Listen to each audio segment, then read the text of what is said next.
бізде қазақ тілі сабағы.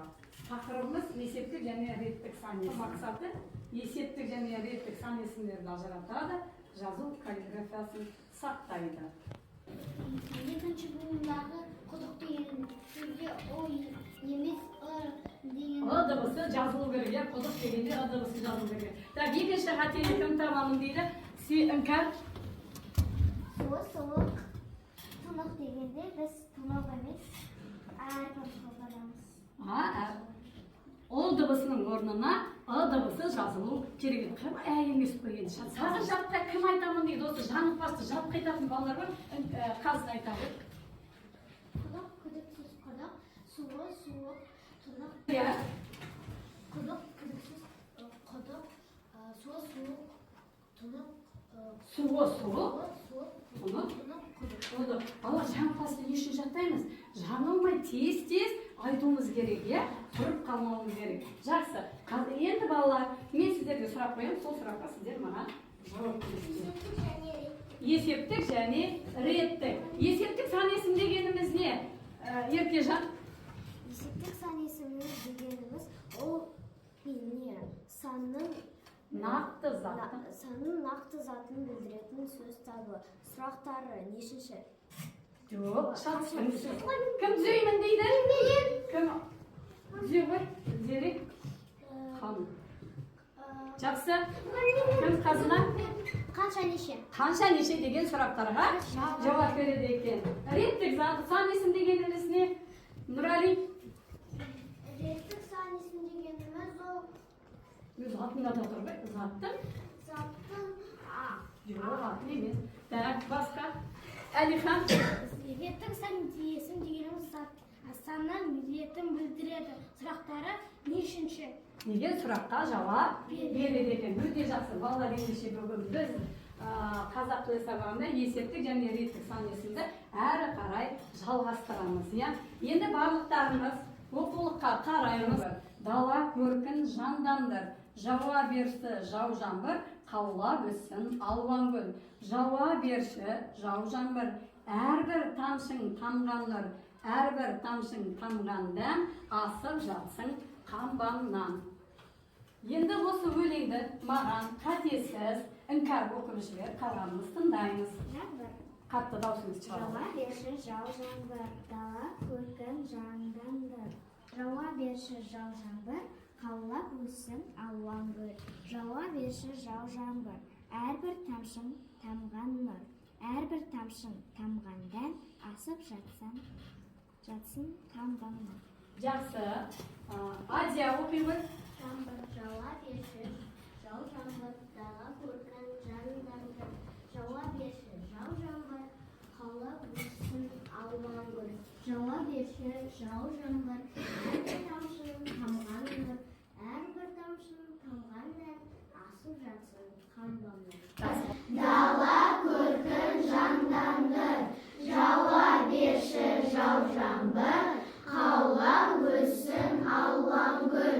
Жауа берші жау жаңбыр, әрбір тамшың тамған нұр, әрбір тамшың тамған дәм, асып жатсын қамбаннан. Бейсенбай Кіріспайұлы екен. Балалар, енді өлең не туралы айтылған? Жаңбыр туралы айтылған екен. Ендеше балаларға жаңбыр жауғаннан кейін табиғатта қандай өзгерістер болады? Қазына айта ғой, қандай өзгерістер болады? Жердің бәрі су болады. Жердің бәрі су болады, тағы айта ғой. Таза ауа шығады. Өте таза ауа болады екен. Жақсы, Кәусар. Аспанда не шығады екен жаңбырдан кейін? Кемпір босақ шығады екен. Жақсы. Нұрали, сіз не айтасыз? Күн шығады. Күн шығады. Ауа қабаты не істейді балалар? Тазарады. Ауа қабаты тазарады. Айнала неге бөлінеді? Хош иіске бөлінеді. Ендеше жазамыз. 47-ші жаттығу. Бірінші сөйлемді тақтаға жазады. Еркежан келе ғой. Жаңбыр жауғаннан кейін жаңа айттық. Қандай болады дедік? Жаңбыр жауғаннан кейін жазады. 47-ші жаттығу. Бәріміз балалар тік отырамыз. Дәптерді көлге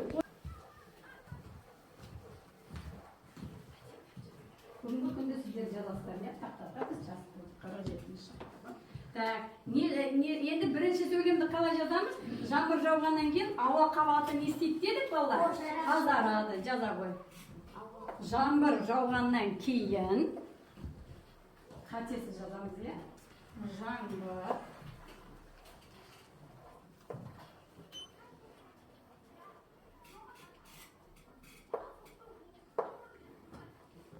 кейін әдемі жазамыз, жатпаймыз.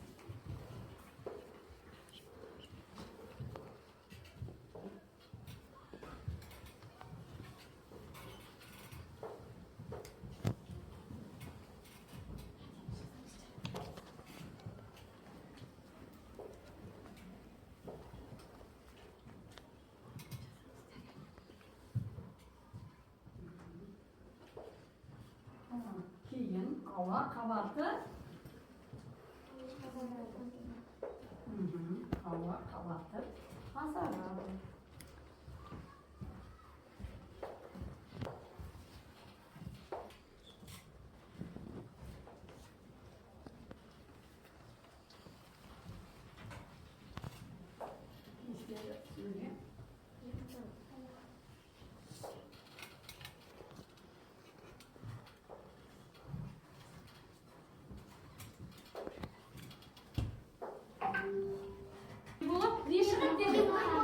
Аспанда кемпір қоса пайда болады. Аяғы келе ғой. Аспанда қатесі жазамыз, иә ба?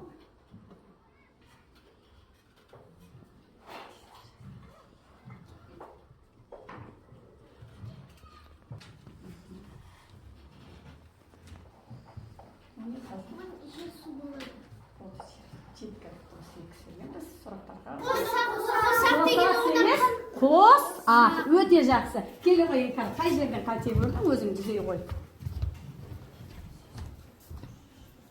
Өшірмейміз, үстінен сызушы едік қой. Сыны сызып ұстаймыз, е, сызып. Қоса. Жақсы. Екінші қатесін кім табамын дейді, ал қазына кемпір қосақ деген біріккен сөз, е, дұрыс айтты. Аяру жазған кезде мұқият болу керек, жарай ма? Жақсы. Сөз таптары бар. Осы сөз таптарын астында сөздер бар. Соны, сол сөз таптарын не істейміз? Әке, сәйкестендіреміз.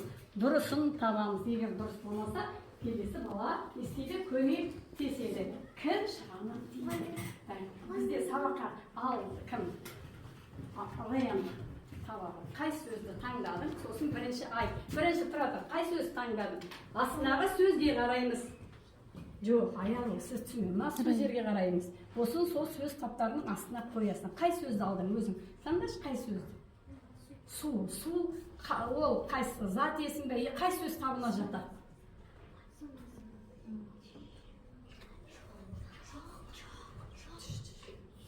Әкеле бер өзің. Әкеле. Не істеп тұрсың? Қайсына әкелесің? Бола ғой, тез. Жақсы. Біреу айтып қойды, иә? Подскажи. Қай сөз таңдайсың? 20. Ол қайсыған жатады? Ол есепті санесің. Енді ол сөйлей. Қай сөз таңдайсың? Bir сөзді таңда. Ең бірінші, сосын сөз табында. Елдос. 10-шы деген сөйлесейш, 10-шы деген сөз ретті сан есім. Жақсы. Қай сөз таңдайсың? 40 деген сөз таңдайсың, ол? Шайық, балалар дұрыс па? 40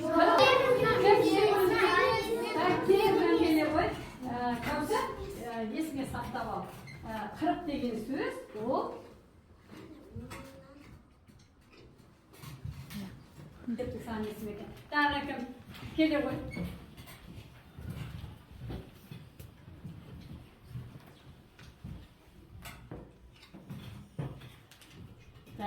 Неге сен ойнады дегенге сын есімді алып келдің? Тиіспе.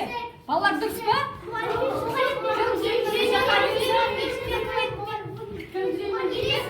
Ал Хадиша түзеймін дейді. Tüy, biz olumuz қайтет тұрсын. Biz oynadı деген сөзді істедік. Иә. Ол не екен балалар?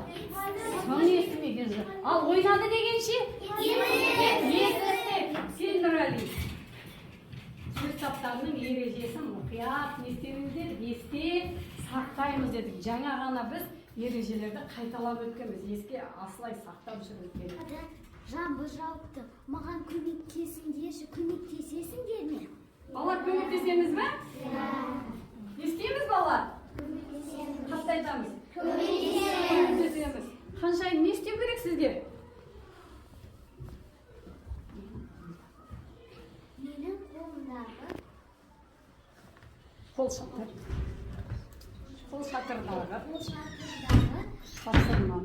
тапсырманы орындарындашы, содан кейін жаңбыр басылады. Балалар, қол шатырдағы тапсырманы орындасақ, даладағы жаңбыр басылып, қаншайым жаңбырдың астында қалмайды екен. Көмектесеміз бе?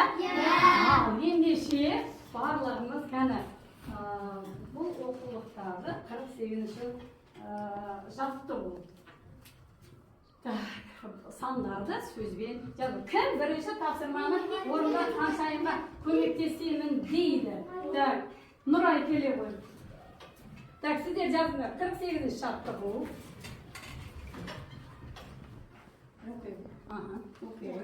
Төрт деген санды сөзбен не істеу керек? Жазу керек па? Қаншайым? Иә, сіз кішкене келе ғой. Аллах, сіздер жазасыздар. 48-ші жаттығу. Төртте сөзбен жазамыз. Қатесіз жазу керек па қаншайым? Иә, қатесіз жазу керек. Қатесіз жазу керек деп, оның бәріне қарайды екен, иә балалар?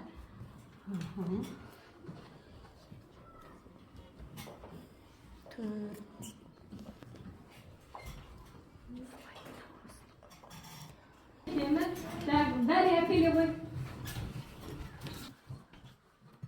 Қандайсың? Жаза ғой. Бүтір ғой. Бүтірден қандай әріптен басталады балалар? Кішкентай. Әріптені қатесіз жазамыз. Нұрай, бір балық қойып отырасың. Әдемілеп, қатесіз. 7 10 жаза ғой.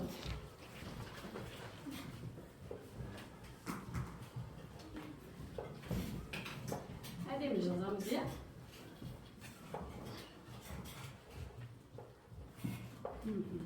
Қаншайым дұрыс жазып тұрма, сіз қарап тұрыңыз, иә? Иә, дұрыс. Дұрыс дейді. Так, Жантөре.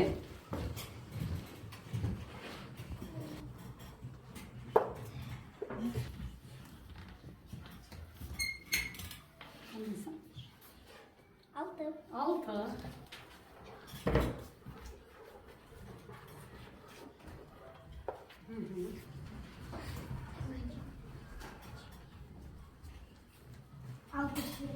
Алпыс жеті дейді. Қаншайым сіз қарап тұрыңыз, қате жазып жатыр ма, дұрыс жазып жатыр ма?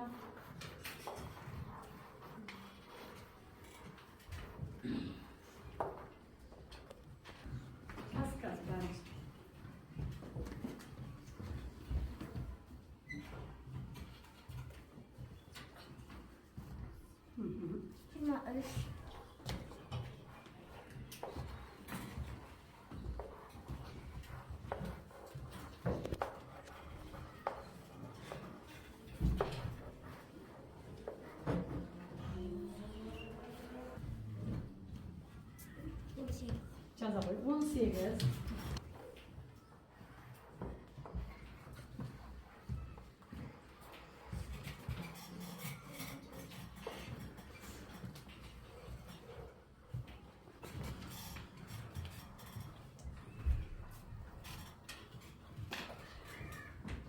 Жақсы. Келесі көрді. Қаншайымның екі ат тапсырмасы бар қана балалар. Жаңбырдан құтқарайды, иә? 20. Otur koyalım.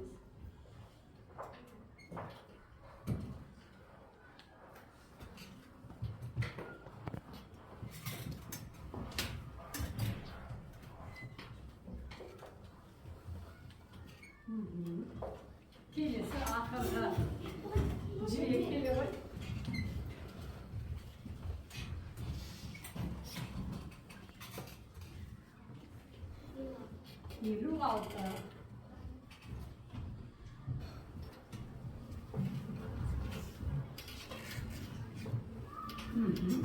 алты. Ал қаншайым? Біз сізді судан құтқардық. Ал сіз бізге не дейсіз? Рахмет балалар. Енді мен жаңбырдан құтылдым. Сабақтарымды жақсы оқыңдар. Сау болыңыздар.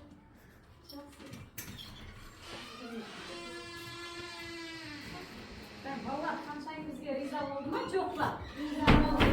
Біз оның тапсырмасын бұлжытпай не істедік? Орындадық. Жаңбырдан құтылдық па?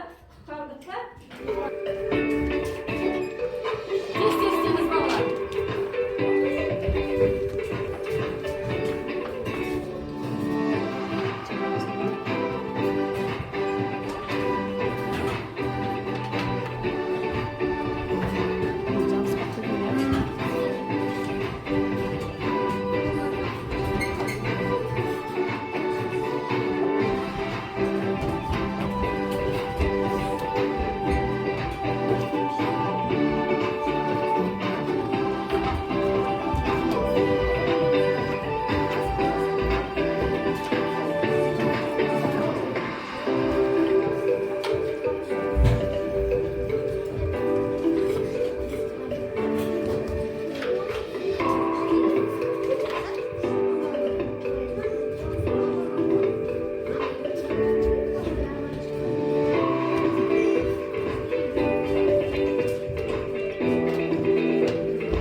Балалар, жаңа біз өттік, есептік және рейттік сан есімді айттық. Нешінші деген қай сан есімде жатады? Қай сан есімге? Реттік. Дұрыс айтады, реттік. Ал енді екі сөйлем ойлайық. Жоқ, біз нешінші деген, біз сен сұрақтың несін. Ал, айта ғой. Айдос екінші партада отырады. Айдос екінші партада отырады. Кел өзің жаза ғой. 49-шы. Қатесіз, Айдос екінші партада. Қатесіз жаза білем ала? Әдемі. Отыра ғой. Келесі бір сөйлемді кім? Ал Еміржан. Жарыстан бірінші орын алды.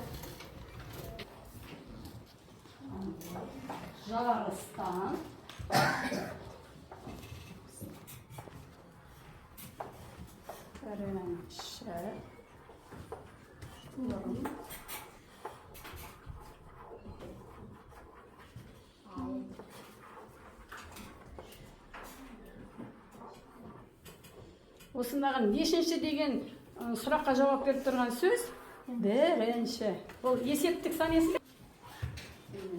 Так. Дария? Айдана үшінші рет Астанаға барды. Айдана үшінші рет Астана қаласына барды. Келе ғой. Айдана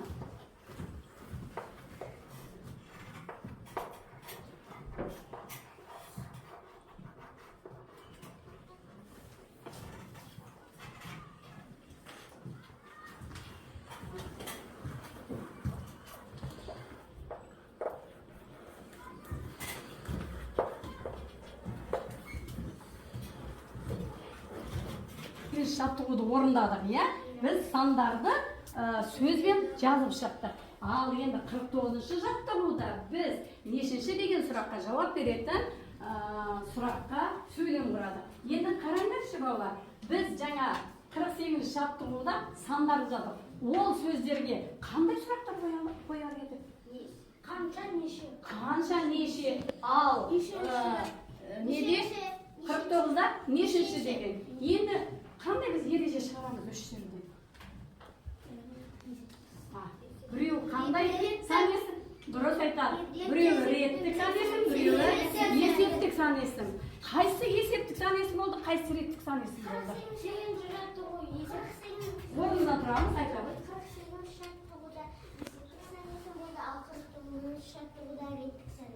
Өте жақсы. Ендеше балалар қараңдаршы, есептік сан есімге, реттік сан есімге айналдырғанда не жалғанады дедік біз? Қандай жұрнақтар дедік? Қолымыздан так, анша, сосын әнші, нышы, әнші деген жұрнақтар. Ал кім айтады осының ережесін? Қазынадан, ал қазына айтады. Жақсы, Әлихан айтады. Сан есім жіктік және үйреттік болып екіге бөлінеді. Қанша неше сұрақтарына жауап береді. Жауап береді, аха. Жауап беретін сан есім есептік сан есім деп атайды. 5, 6, 7. Нешінші сұрақтарына жауап беретін сан есім реттік сан есім деп атайды. 5-ші, 6-ші, 7-ші деген жұрнақтар жалғанады екен. Өте жақсы балалар. Отын мен күміс. Ал кедейдің үйі ағаштан жасалған, төбесі бұтамен жазған екен.